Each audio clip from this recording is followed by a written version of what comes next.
अगर आप सरकारी नौकरी की तैयारी कर रहे हैं और खासकर दिल्ली में जॉब पाने का सपना देख रहे हैं, तो आज की खबर आपके लिए बेहद शानदार अपॉर्चुनिटी लेके आई है, क्योंकि दिल्ली सब ऑर्डिनेट सर्विसेज सिलेक्शन बोर्ड ने एक बड़ी भर्ती का नोटिफिकेशन जारी किया है। इस भर्ती के जरिए कुल 1979 पदों पर नियुक्ति की जाएगी। जी हाँ, आपने सही सुना, पूरे 1979 वैकेंसीज। और खास बात यह है कि इसमें सिर्फ टीचिंग ही नहीं बल्कि नॉन टीचिंग पोस्ट भी शामिल है। यानी चाहे आपका बैकग्राउंड एजुकेशन सेक्टर से हो या एडमिनिस्ट्रेशन, सपोर्ट सर्विसेज, दोनों कैटेगरीज के लिए कैंडिडेट्स के लिए मौका मौजूद है। अब समझते हैं ये भर्तियां किन पदों के लिए निकाली गई हैं। इस रिक्रूटमेंट ड्राइव में ग्रुप ए, बी और सी के कई पद शामिल किए गए हैं। सबसे पहले बात करते हैं टीचिंग पोस्ट की। टीचिंग कैटेगरी में अलग अलग एजुकेशनल इंस्टीट्यूशंस के लिए वैकेंसी निकाली गई है। इनमें टीचर्स, लेक्चरर्स और एजुकेशन रिलेटेड अन्य पद शामिल हो सकते हैं। यानी अगर आपका सपना टीचिंग प्रोफेशन में जाने का है तो ये आपके लिए शानदार मौका हो सकता है। अब बात करते हैं नॉन टीचिंग पोस्ट की। नॉन टीचिंग कैटेगरी में एडमिनिस्ट्रेटिव, क्लेरिकल और डिपार्टमेंटल सपोर्ट रोल्स शामिल हैं। यानी हर वैकेंसी क्लासरूम टीचिंग से जुड़ी नहीं है। कई पोजीशन ऐसी हैं जहां office management, records handling, coordination और डिपार्टमेंटल ऑपरेशंस का काम होगा। अब एलिजिबिलिटी की बात करते हैं। क्योंकि वैकेंसीज अलग अलग हैं, इसलिए एजुकेशनल क्वालिफिकेशन भी पोस्ट वाइज अलग होगी।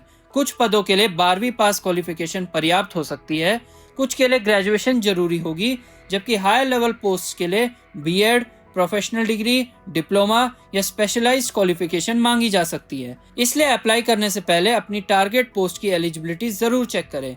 अब एज लिमिट समझते हैं। एज क्राइटेरिया भी पोस्ट के हिसाब से अलग हो सकता है। आमतौर पर मिनिमम एज 18 वर्ष रखी जाती है। मैक्सिमम एज कई पोस्ट में 27, 30, 32 या 36 वर्ष तक हो सकती है। रिजर्व कैटेगरीज जैसे SC, ST, OBC, PWD को सरकारी नियमों के अनुसार एज रिलैक्सेशन मिल सकता है। अब सबसे महत्वपूर्ण सवाल, सैलरी कितनी मिलेगी? क्योंकि यह ग्रुप A, B और C भर्ती है, इसलिए सैलरी भी पोस्ट वाइज अलग होगी। लेकिन अच्छी बात यह है कि अधिकांश पदों पर गवर्नमेंट पे मैट्रिक्स के अनुसार अट्रैक्टिव सैलरी मिलेगी।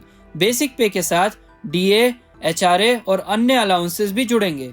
यानी ओवरऑल मंथली इनकम काफी कॉम्पिटिटिव हो सकती है। अब सिलेक्शन प्रोसेस पे आते हैं। सिलेक्शन आमतौर पर इन स्टेजेस के जरिए हो सकता है। रिटन एग्जाम, स्किल टेस्ट अगर पोस्ट में जरूरत है तो, डॉक्यूमेंट वेरिफिकेशन, मेडिकल एग्जामिनेशन।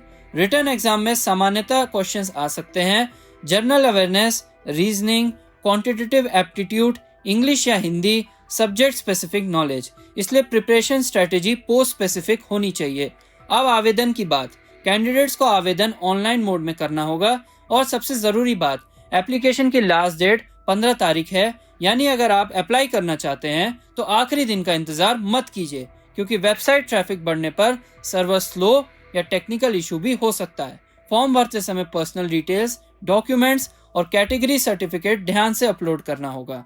एक छोटी सी गलती भी एप्लीकेशन रिजेक्ट करवा सकती है। सीधे शब्दों में कहूँ तो अगर आप दिल्ली में स्टेबल गवर्नमेंट करियर चाहते हैं तो यह भर्ती आपके लिए गोल्डन अपॉर्चुनिटी साबित हो सकती है।